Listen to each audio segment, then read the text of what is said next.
নমস্কার, কেমন আছেন আপনারা সবাই? সেতু রেসিপি ব্লগে আপনাদেরকে সবাইকে স্বাগত জানাই।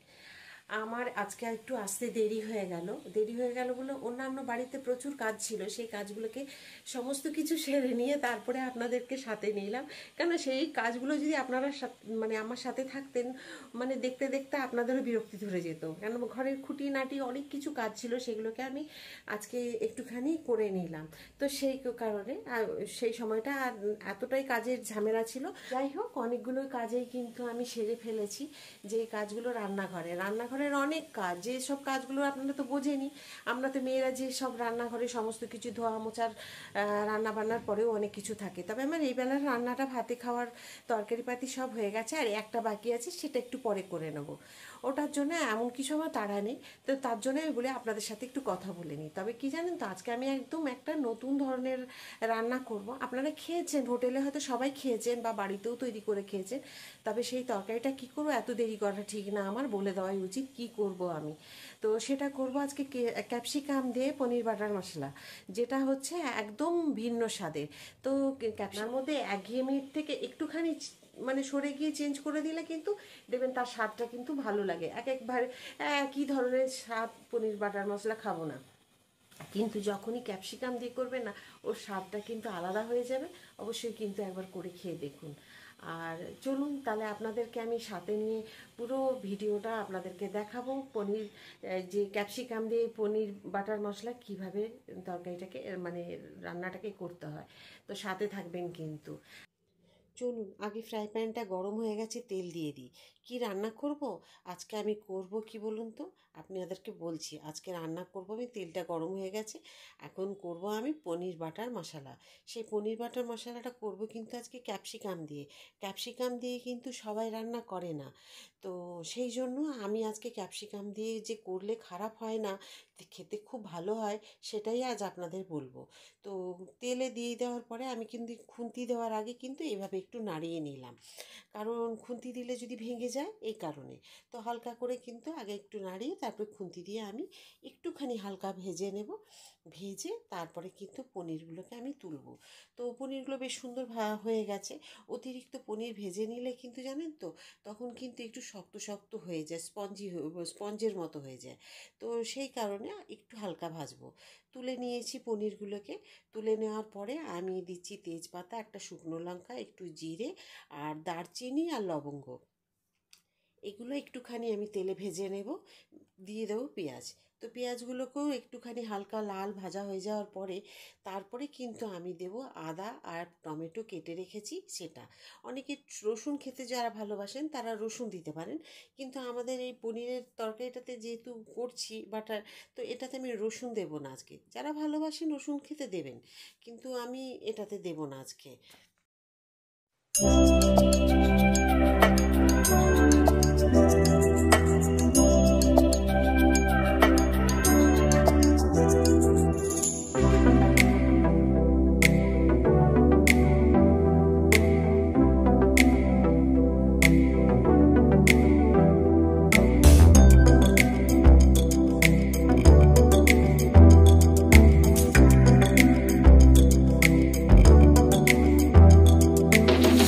দেখুন পেঁয়াজগুলো মোটামুটি ভাজা হয়ে গেছে। এখন কিন্তু এর সাথে আমি দিয়ে দেব আদা আর টমেটো। তো আমি 250 পনিরের সাথে 4টে বড় পেঁয়াজ দিয়েছি, 2টো মিডিয়াম সাইজের টমেটো দিয়েছি, আর দিয়েছি আপনার হাফ ইঞ্চি মতো আদা। তো এটাই আমি আপনার সমস্ত কিছু একসাথে ভেজে নেব।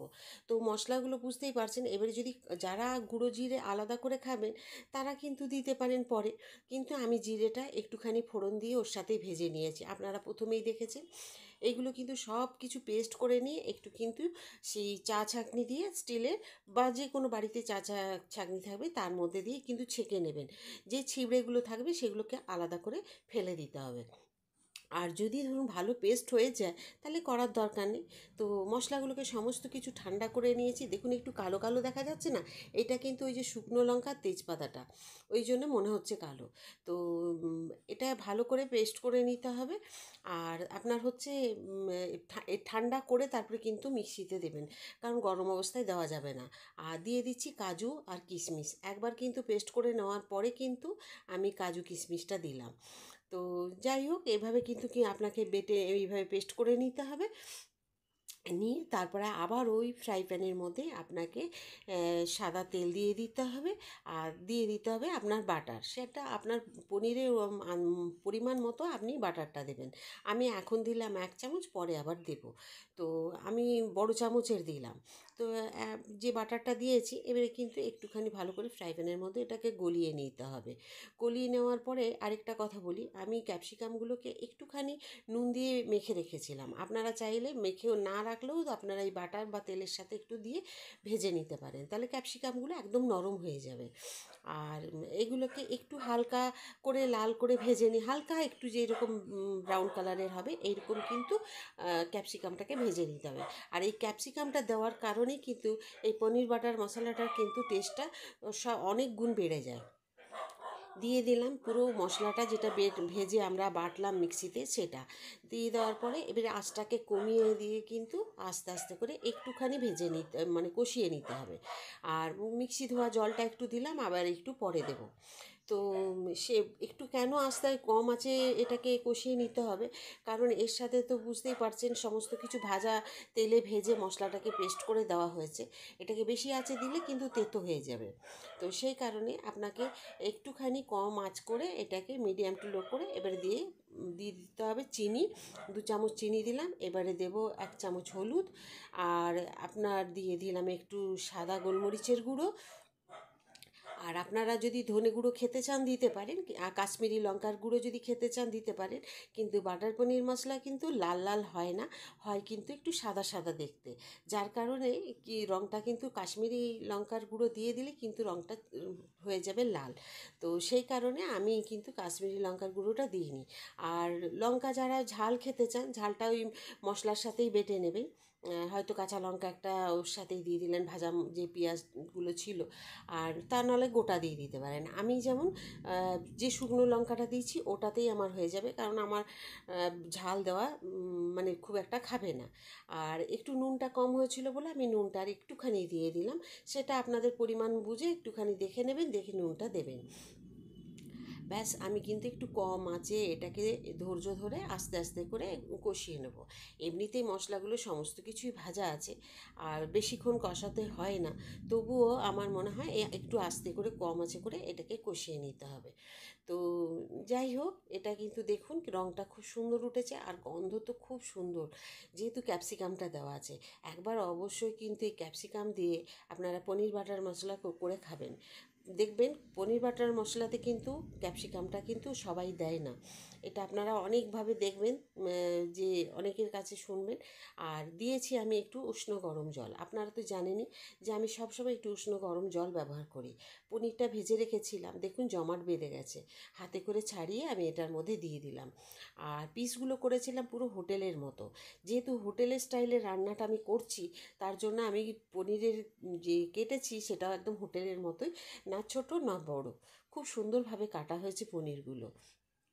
তবে এই রান্নাটা কিন্তু একবার যদি না করে খান খুব বড় মিস করবেন। একবার তো করে খান আর পরিবারকে খাইয়ে জিজ্ঞাসা করে দেখবেন যে একদম হোটেলের টেস্ট আছে কি না।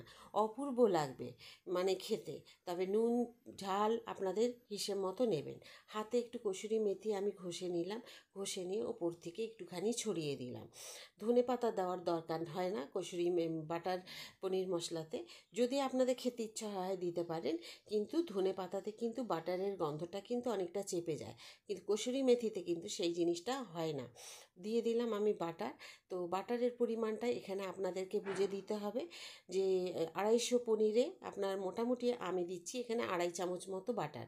তো আপনি চাইলে এখানে পরিমাণ যদি পনিরের বেশি থাকে, তখন আরেকটু আপনাকে পনিরের বাটারের পরিমাণটা বাড়িয়ে দিতে হবে। কারণ পনির মশলাতে বাটার পনির মশলাতে বাটারের পরিমাণটা একটু বেশি দিতে হয়। আর যদি আপনারা ক্রিম খেতে ভালোবাসেন, তাহলে একটুখানি ওপর থেকে ক্রিম ছড়িয়ে দেবেন। আর গরম মশলা এতে দেওয়া যায় না, যার জন্য আমি গরম মশলার ব্যবহার করিনি। আর যদি ক্রিম খেতে ভালোবাসেন, আপনারা ওপর থেকে ক্রিম দিয়ে পরিবেশন করতে পারেন। কিন্তু আমরা এটা ক্রিম দেওয়ার প্রয়োজন হবে না বলে আমি ক্যাপসিকাম বা বাটারটার পরিমাণ বেশি দিয়েছি এই কারণে।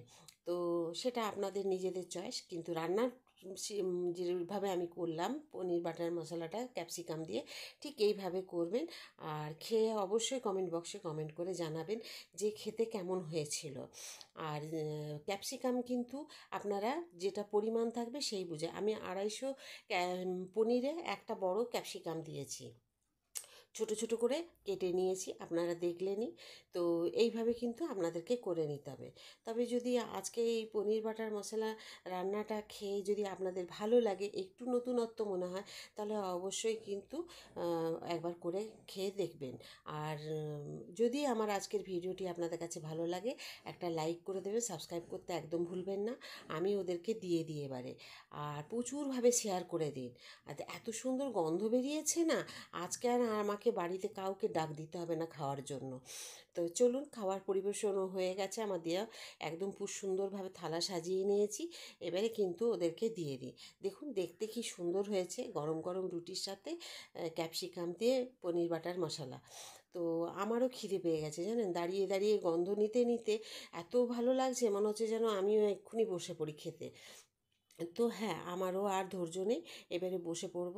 তো আমিও খেয়ে দেখি কী রকম হয়েছে খেতে। তো উফ, দারুণ হয়েছে। মানে কি বলবো, আমি তো নিজে খেয়ে বললে হবে না, আপনাদেরকে অবশ্যই একবার খেয়ে বলতে হবে কেমন হয়েছে। আমার রান্না তো আমি বলবই দারুণ হয়েছে, আপনাদের খেয়ে বলতে হবে কী রকম হয়েছে, কমেন্ট করতে হবে। তবে সবাই ভালো থাকুন, সুস্থ থাকুন, আর পরের ভিডিওতে আবার আপনাদের সাথে দেখা হচ্ছে। সবাইকে জানাই শুভরাত্রি।